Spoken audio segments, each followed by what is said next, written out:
Welcome back to another episode of Harmonious at Lunch, the show that fuels your business success. I'm Brandon Gano, your host and guide through the world of harmonious business growth. Today, we're unlocking powerful strategies with industry experts to help your business thrive. If you're a business owner, entrepreneur, or executive, you are in the right place. Join me and our incredible guest today on the journey to clarity, growth, and success. It is time to revolutionize your approach to business. Let's dive in with another episode of Harmonious at Lunch.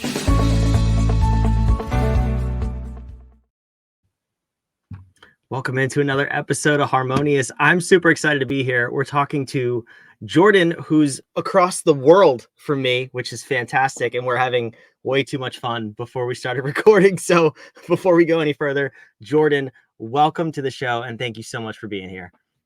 Thank you for having me. Can't wait. So if you are a subscriber of this show, you've watched before, first of all, thank you. I love you. But second of all, you know that I love to have fun. The name of Jordan's company is Spicy Pineapple Marketing.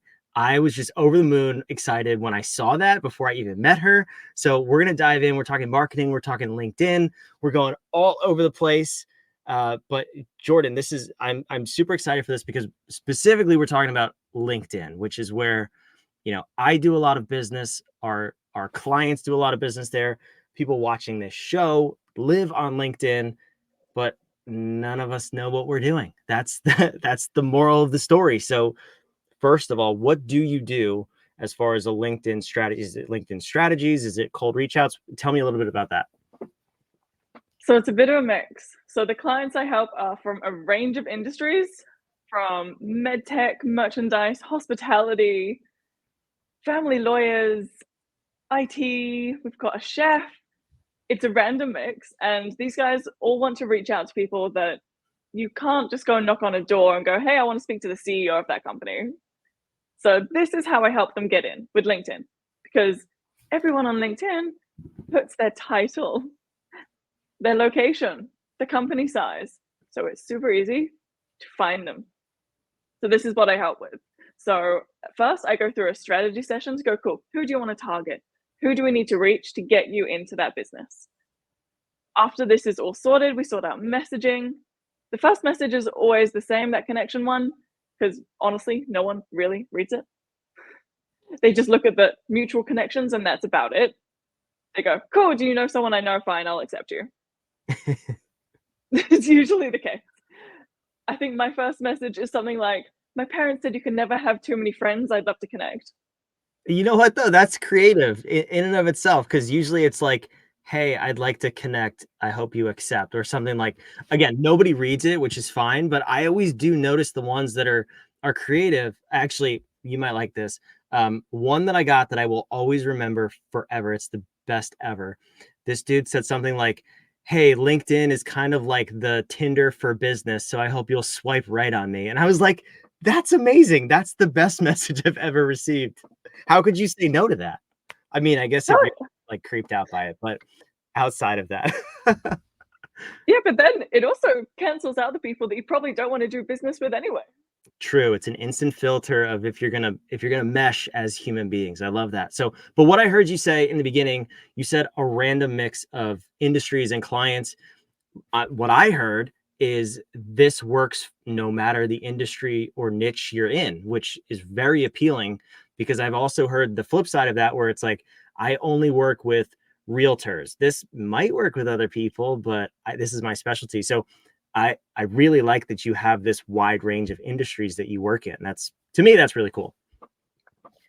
I like it, but then some people are like, oh, you need to niche down. I'm like, No. I've actually tried, but other people just seem to come at me. They're like, I need help with LinkedIn. I'm like, I'm not going to turn them down. I want to help. Absolutely. And that's the worst advice that I tend to hear in marketing. And I want to get your feedback on it too. People say niche further and the riches are in the niches. And to me, it's a complete lie. For us, what we teach to our clients is you niche to the need and then you change the messaging. So the need is that people need help reaching out on LinkedIn.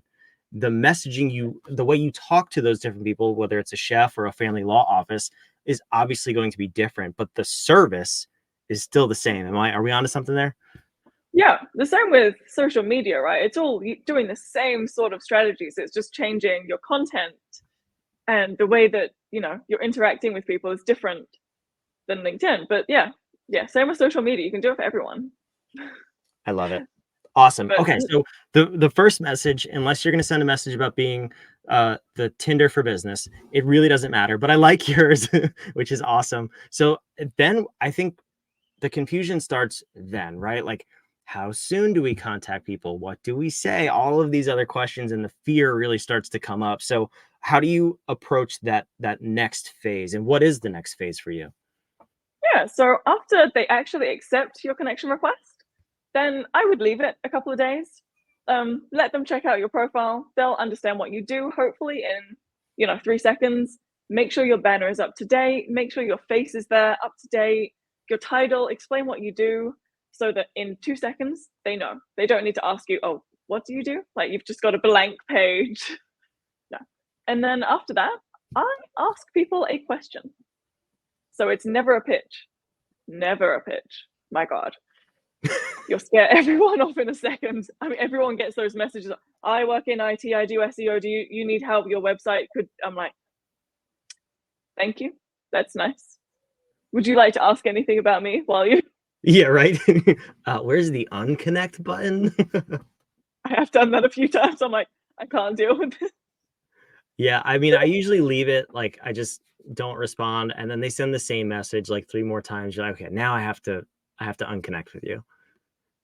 Yeah, it's not even like I want to respond and just say no. It's just I just no. Yeah. Just yeah. So my questions are always, are you the right person to talk to about this? Do you use videos for marketing? A very easy question that they can say yes, no, not the right person.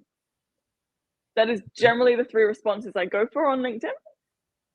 And it's also super quick for them to respond, because no one likes to respond with an essay. No one has time. So we're making it short, simple, and it's a start to a conversation.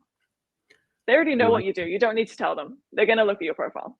So ask them a question which relates to what you do, but it's an open-ended question. Yeah, that's fair. Well, open-ended with the possibility of a quick response. I think, yeah, I like that.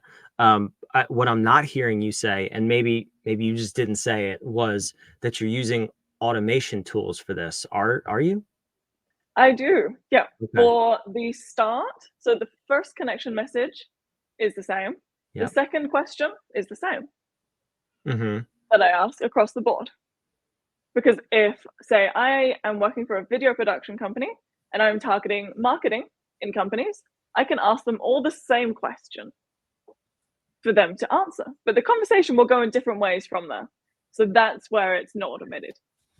It's Right. going to be me on the back end having those conversations after that. But to make it quicker, first 2 are the same. Waiting for them to connect, and that first message. Same. Okay. Because why complicate it?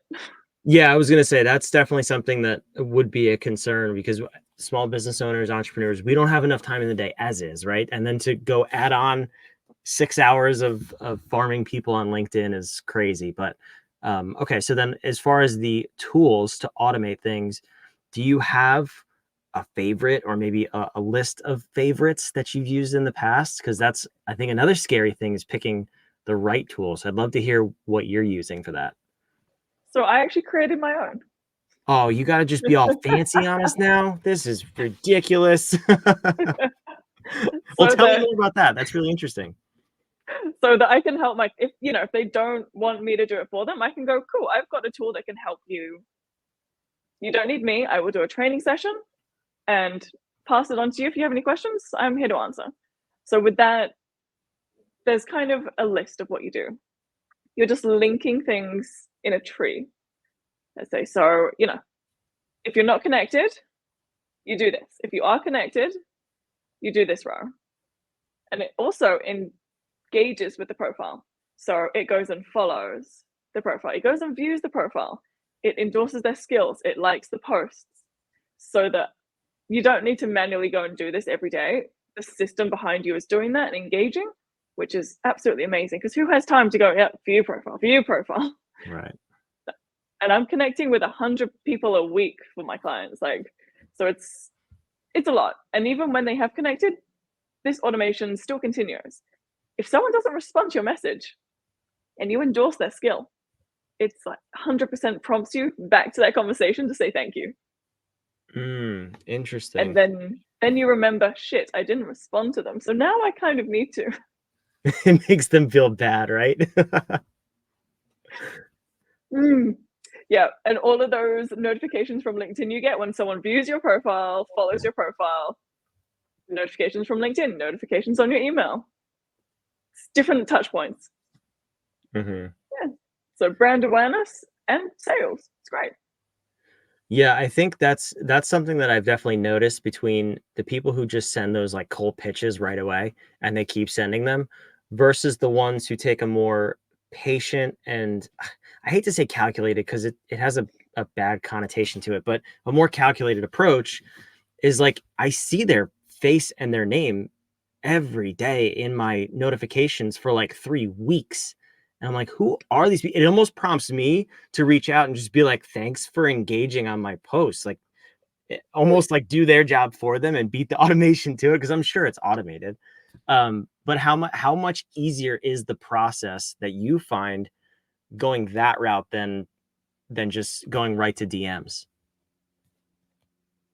It's more interesting. If you just keep messaging someone, they're going to ignore you. Right. So having that awareness and then also posting content quite, I would say twice a week on your own LinkedIn gets their attention. They're like, oh, that's really cool. But don't post about your business. It's more about you. Let people know about you, what you do, how you've helped your clients. That's going to get the best responses. If you just, oh, this is what I do. Here, go to my website, do this. No one's going to actually respond to that on LinkedIn. It's more personal. I put a post up, I think, a couple of months ago about I've traveled to 32 countries. And from that, people just responded. I've listed the countries and I'm like, oh, I've been there. What did you think? It's not even about business. It's like, oh, I can talk to you about something. It's just being personal. Yeah. Yeah, that's cool. I was going to ask you that too. So obviously it's important to have a profile that's active and now you're not just like DMing people and interacting with them. As far as the content to post, how much is a mix of professionally what you do, whether it's results for your clients or what you're doing in your business, and then the mix of the personal life too. I've always struggled with that, especially on LinkedIn because it is such a air quotes professional platform. I'm like, do people want to hear that I had like a steak for lunch? I don't know. That's weird. So like how much of that is like, or what's a good balance between the two? I want to say if you're posting twice, 3 times a week, your polls can even be random as well. I think I asked someone once, like in the morning, like, do you drink coffee or tea? Like, what's your drink of choice? It's just about getting that engagement. It's not even about business by this point. So it's complete mix. I'd say one business, one personal. If you have pets, gold mine. Post a picture of your pets. I love it. Literally, it will get the most attention, which is really strange. You think, okay, that's like Facebook. But then it's transitioning to LinkedIn and you kind of put a background of your business while talking about your pets. It's a weird one, but it works. And for you, you could post pictures of your giant 8-foot spiders, and I'm sure that would get engagement too. Yeah, when I go and look for them, I'll find some on my camping trip this weekend. I'll send them to you. Don't send them to me. We were talking before we started recording. I mentioned Jordan's from Australia, from the Sydney area, and I was like, I've heard so many bad things about the wildlife there. And then she said she went camping, and I'm like, no, just no. So please don't send me those pictures. I have a thing about spiders, like little spiders. Please don't send me 8-foot spiders. I'm gonna unfollow you. I'm gonna unconnect with you, like I said. Oh man, ouch. Okay, so aside from the big spiders, I like this, and that's very helpful. I am doing LinkedIn totally wrong. I can tell already because I don't post anything about my personal life. I just assume people don't care, but it's good to hear that people do care and they want to see that you're more human. So then what are some other things you do with your clients to use LinkedIn as a sales tool? We're reaching out, we're engaging with profiles, we're asking questions, we're not cold pitching. What else are we doing? So it's pretty much building on that conversation. Usually you're still not really pitching in the next couple of messages. And then it's all about getting that conversation offline. So you want to have a video call with them, you want to get a phone call, you want to email them some more information. It's getting them onto a different channel after that. So that's what I do. Either my clients are like, great, I'm in video production and I want to send them an email with all of my pricing and what I've done before. Great, I'll get that email. And then it goes back to them to be able to close it after that, because that business owner knows more about their business than I ever will. In that strategy session, I try and go through as much as I can, write it down so I can be them. So I find out enough, but I'm still not them. Then Right. I pass it back so that they can answer those questions. Unless something comes up like, oh, I had one once when someone said, I know your brother. And I was like, hey, someone thinks they know your brother. I'm going to leave this one to you. Yeah, right. There are times to back out. And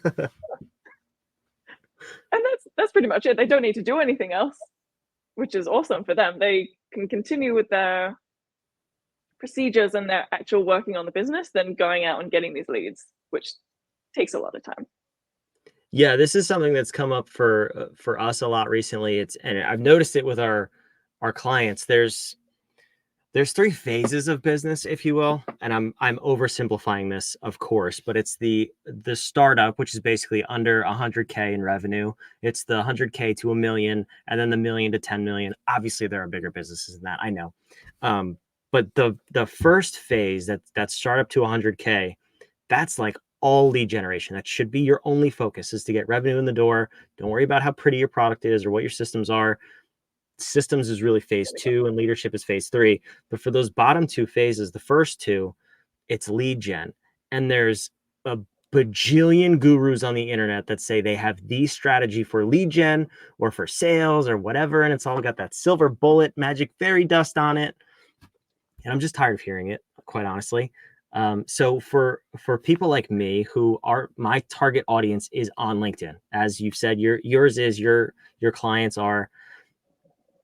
What is the difference between this strategy, what you're talking about, and all of this other guru crap that I kind of just mentioned? I'm just curious for you to demystify it for me. So I'm going to say that with most clients, I take a more honest approach. I go, this isn't going to earn you millions in a month. Okay, we're already starting off better than all the other ones. I'm realistic. I kind of say, okay, I'm going to try my best to get you a shit ton of leads. I say that I want to get you at least, 3 to 5 a month at the lower end. But then I've had companies that have got 70 in 3 months. So the scale is very wide. But I'm like, I don't want to overpromise, and I'm not going to tell you that every conversation you have, you're going to close a client. Be realistic. Right. And of course, that's on them too, right? Like their sales skills and relational skills. So you're in marketing, Spicy Pineapple Marketing. Again, love the name. Absolutely love the name. There's a component of this that has to be you're creating your offer, right? Like what do you work on with your clients as far as the messaging, the offer, the reach out? The LinkedIn reach out is a big thing, but there's so much else that's involved with this. How much of that is on you versus how much should the client come prepared with to work with you? So they honestly don't need to do much for my process, but they will, they're running a business. They should know how to potentially close a client. So that would be would think, right? I mean, maybe. I know it's a tough one. They're like, I know how to do it. I'm like, fantastic. You've got awesome skills. Let's get some people in. But you're right. It's not a natural thing for everyone to be able to follow up so many times to close a client. So that's what they would probably need to work on more. I get the leads in the door. Okay. Yeah. All right. That's fair. But I like that, because that's, like I said, that's the struggle for most businesses, is the consistent lead flow, especially that smaller size. Honestly, we don't start working with people until they're in that middle and upper range and then beyond.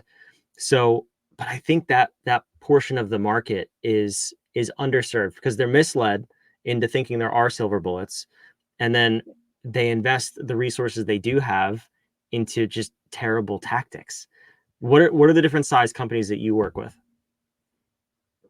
I would say the sort of the small to medium size, because that's Okay. the ones I do actually want to help.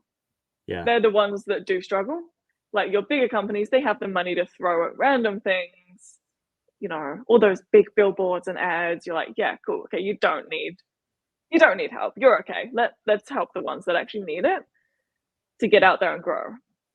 So that's the ones I normally work with. It's from 2 people to maybe about 50. Is yeah, mine. That's awesome. That's our sweet spot too. 5 to 50. I love those people. They're my favorite companies. They just the best, those small business owners. You can make such an impact and then they can impact their teams and their communities. I just love it. So if you are one of those people, you want to work out and reach with Jordan. The only downside is she does speak Australian. So if there's maybe a language barrier, you can see that I did just fine. The English to Australian conversion was okay. But outside of that, she's obviously a phenomenal resource for this. I'm going to put your website on the screen. Tell me a little bit about how you get started working with people and where they can find you. So website's easy. Reach out to me on LinkedIn as well. There is links on my profile for my Instagram, Facebook, and LinkedIn, but I mostly work on LinkedIn. Imagine that. So, Shocking. yeah, check out my profile and hopefully you'll figure out what I do in 3 seconds. If you don't, please tell me and I can make it even more obvious. That's a good tip. That's awesome. Well, thank you for coming. I really appreciate this. And for those of you watching, like I said, if you're not already subscribed, please go do that. We would love to hear what you think about this show and this ridiculous show in general. Give me feedback. What else do you want to hear more of? You want more LinkedIn tips? You want more Jordan? You want more spicy pineapples? I want more spicy pineapples. This is the coolest thing ever. But Jordan, thank you for coming. This has been fantastic. All the links will be in the show notes. And please come back to another episode of Harmonious at Lunch. We'll see you next time.